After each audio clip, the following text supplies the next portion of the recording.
हमारे साथ जुड़े रहने के लिए हमारे YouTube चैनल को सब्सक्राइब करें, साथ ही बेल आइकन को दबाएं। नेटवर्क न्यूज की खबरें सबसे पहले देखने के लिए।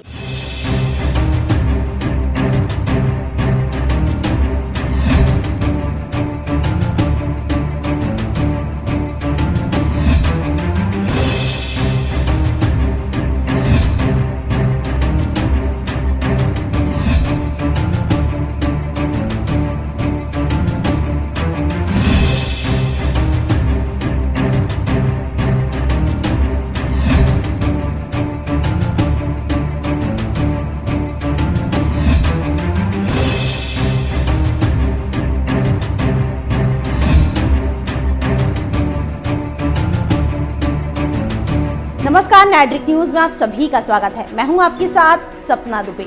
इंडियन आर्मी के बहादुर वीर जवान जो कदम कदम पर देश की रक्षा के लिए तत्पर रहते हैं, वो जांबाज योद्धा जो अपने साहस, बल, पराक्रम और शौर्य का परिचय देते हुए देश के लिए मर मिट जाने से भी कभी पीछे नहीं हटते।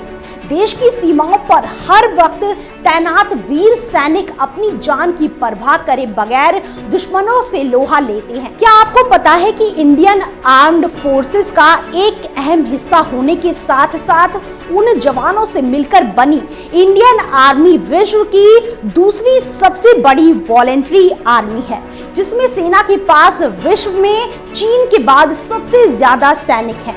जब भी बात निस्वार्थ भाव से राष्ट्र सेवा करने की आती है तो सबसे पहले जहन में भारतीय थल सेना का ही नाम आता है, जो सीमाओं पर तैनात खड़े रहकर दुश्मनों का मुंह तोड़ जवाब देते हैं। यूं तो भारतीय सेना में शामिल होकर देश के लिए कुछ कर गुजरने का सपना बहुत से लोगों का होता है, जिसके लिए कई युवा दिन रात मेहनत करते हैं, लेकिन अपनी मेहनत, लगन और मजबूत इरादों के चलते अपना सपना पूरा करने वाले कम ही नौजवान होते हैं। तभी तो हमारी देश की सेना और बहादुर जवानों पर पूरे भारतवर्ष को गर्व महसूस होता है। आज इस वीडियो में बात करते हैं भारतीय सेना में भर्ती होने वाले अधिकारियों के पदों की, जिन रैंक्स के अनुसार सभी सैन्य कर्मियों की एक अलग ही पहचान होती है, जिनकी वर्दियों पर उनके पदों के अनुसार अलग अलग बैज उनकी गरिमा और अधिकारों को दर्शाते हैं। सेना में इन सभी पदों का एक क्रम होता है, जिसके तहत सेना में कार्य किए जाते हैं। साल 1776 में भारतीय सेना का गठन कोलकाता में ईस्ट इंडिया कंपनी सरकार के अधीन हुआ था, जिसमें कुल 19 रैंक होते हैं। इन रैंक्स में फील्ड मार्शल का पद सर्वोच्च माना जाता है। ये रैंक किसी भी नियमित अधिकारी को ऐसे ही नहीं दिया जाता। जिस अधिकारी का किसी बड़े ऑपरेशन या युद्ध में सर्वोच्च प्रदर्शन होता है, सिर्फ उन्हीं अधिकारियों को ही इस पद का दर्जा सम्मान के रूप में दिया जाता है। हालांकि मौजूदा समय में इस पद को भारतीय सेना से हटा दिया गया है, लेकिन इस पद की गरिमा और अधिकारों का अंदाजा इस बात से लगाया जा सकता है कि देश की सेना के अब तक के इतिहास के मुताबिक इस पद की गरिमा सिर्फ 2 ही विशेष अधिकारियों को प्राप्त हो चुकी है। साल 1971 के बांग्लादेश युद्ध में जीत हासिल करने वाले जनरल सैम मानेकशॉ को साल 1973 में 1 जनवरी को देश के पहले फील्ड मार्शल के रूप में चुना गया था। हालांकि वो भारतीय थल सेना के 8वें चीफ ऑफ स्टाफ थे, परंतु general Sam Manekshaw field marshal बनने वाले सेना के प्रथम अधिकारी थे, जिसके बाद साल 1947 में आजादी के बाद भारतीय सेना के पहले कमांडर इन चीफ जनरल के एम करियप्पा को उनकी उपलब्धियों की बदौलत साल 1986 में इस पद का अधिकार और दर्जा दिया गया। इस पद से जुड़े पद चिन्ह की बात करें तो फील्ड मार्शल के वर्दी पर कमल के घेरे में एक तलवार और बैटन क्रॉस के रूप में होते हैं, जिनके ठीक ऊपर देश के राष्ट्रीय चिन्ह अशोक स्तंभ का निशान बना होता है। इसके अलावा फील्ड मार्शल का पद कभी भी सेवानिवृत्त नहीं होता है। यानी आसान शब्दों में बताएं तो फील्ड मार्शल जब तक जीवित रहते हैं, जब तक उनके नाम के आगे फील्ड मार्शल शब्द जुड़ा रहता है। इसके बाद क्रम के अनुसार देखें तो मौजूदा समय में सेना का सर्वोच्च पद जनरल का कहलाता है, जो कि केवल चीफ ऑफ आर्मी स्टाफ को ही मिल सकता है। कमांडर इन चीफ के नाम से भी जाने जाने वाले जनरल यानी सेना प्रमुख को 3 साल या 62 वर्ष की आयु तक ही नियुक्त किया जाता है। जिनकी वर्दी पर लगने वाले बैज पर गौर करें तो सबसे ऊपर भारत के राष्ट्रीय चिन्ह अशोक स्तंभ का निशान लगा होता है, जिसके ठीक नीचे पहले 5 बिंदुओं वाला स्टार लगा होता है। उसके बाद एक तलवार और बैटन क्रॉस के रूप में दिखाई देते हैं। मौजूदा समय में इस पद का कार्यकाल जनरल विपिन रावत संभाल रहे हैं, जिन्हें 31 दिसंबर को इस पद की जिम्मेदारी सौंपी गई थी। इसके बाद सेना में दूसरा सर्वोच्च रैंक लेफ्टिनेंट जनरल का होता है, जिनकी वर्दी पर अशोक स्तंभ के ठीक नीचे बैटन और तलवार क्रॉस में लगी होती है। सेना में कमीशन्ड सर्विस के द्वारा नियुक्त किए गए लेफ्टिनेंट जनरल की सेवानिवृत्ति की आयु 60 वर्ष तक ही निर्धारित रहती है। अधिकारियों को इस पद पर कमीशन प्राप्त सेवा में 36 साल तक कार्य करने के बाद ही नियुक्त किया जा सकता है और लेफ्टिनेंट जनरल का कार्यभार संभालने वाले अधिकारियों को vice chief of army staff या आर्मी कमांडर्स के पद पर भी नियुक्त किया जा सकता है। लेफ्टिनेंट जनरल के बाद मेजर जनरल का पद आता है, जो नेवी के रियर एडमिरल और एयर फोर्स के एयर वाइस मार्शल के रैंक के बराबर होता है।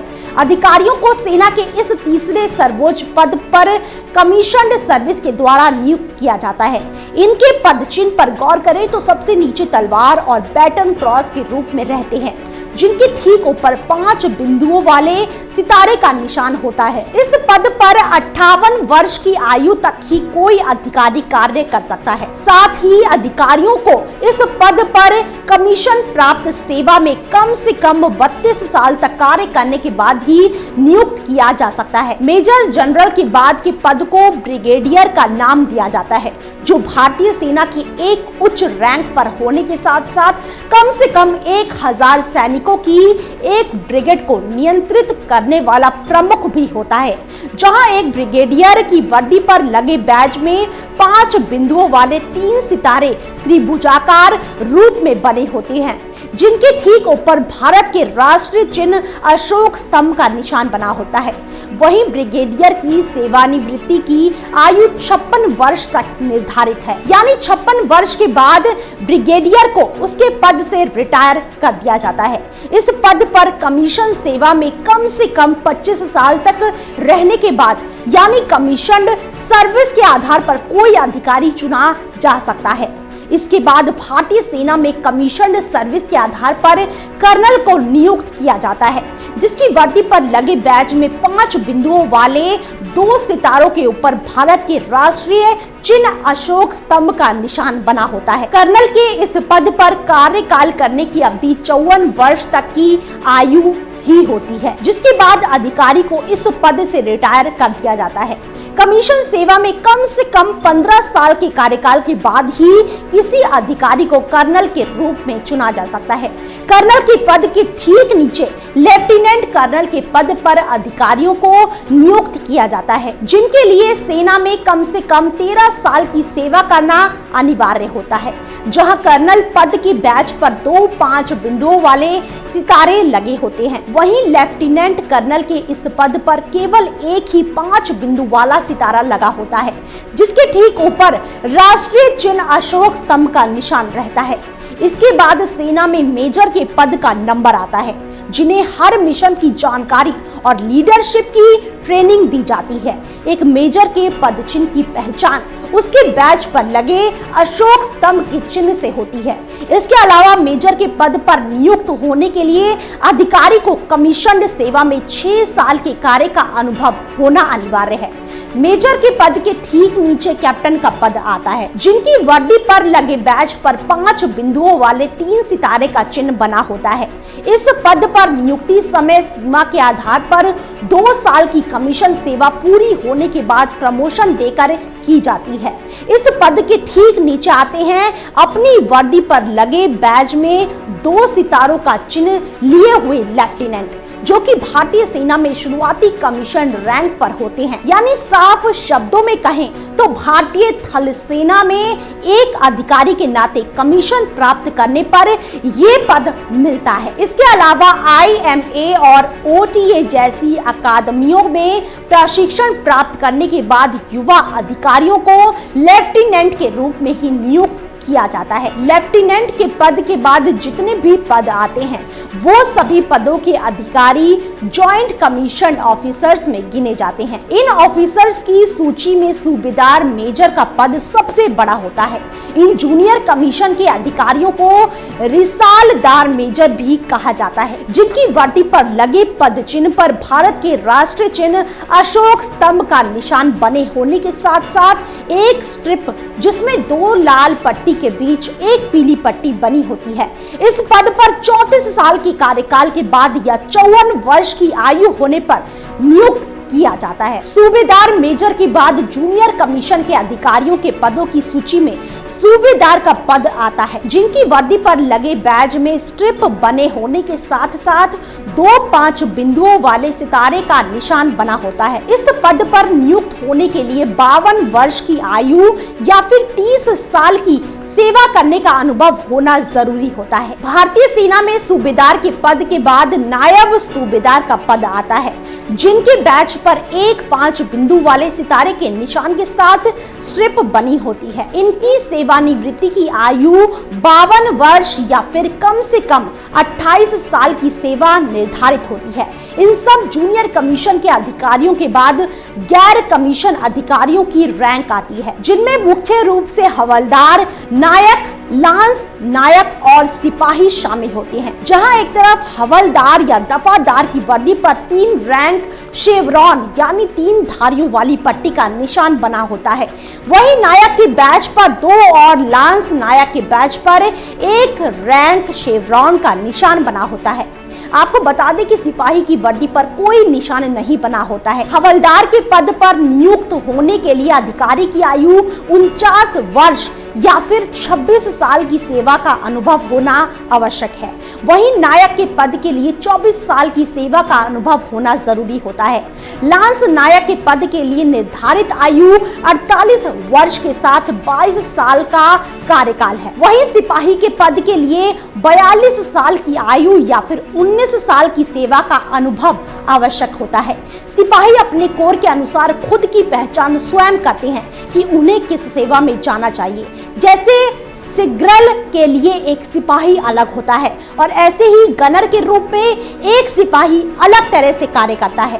भारतीय सेना को शक्तिशाली और खतरनाक बनाते हैं उसके सबसे बड़े हथियार कहे जाने वाले साहस और हिम्मत से भरे हुए उसके जांबाज सैनिक, जो हर वक्त दुश्मनों को धूल चटाने के लिए आगे रहते हैं। सेना की सबसे बड़ी ताकत इन सभी पदों के अधिकारी ही हैं, जो एक साथ मिलकर एकजुट होकर दुश्मनों से देश की रक्षा करते हैं और निस्वार्थ भाव से एकदम चौकन्ना होकर देश की सीमाओं पर तैनात खड़े रहते हैं। देश को गौरवान्वित करने वाली भारतीय सेना के बारे में जानकारी रखना सभी जिम्मेदार देशवासियों का कर्तव्य है।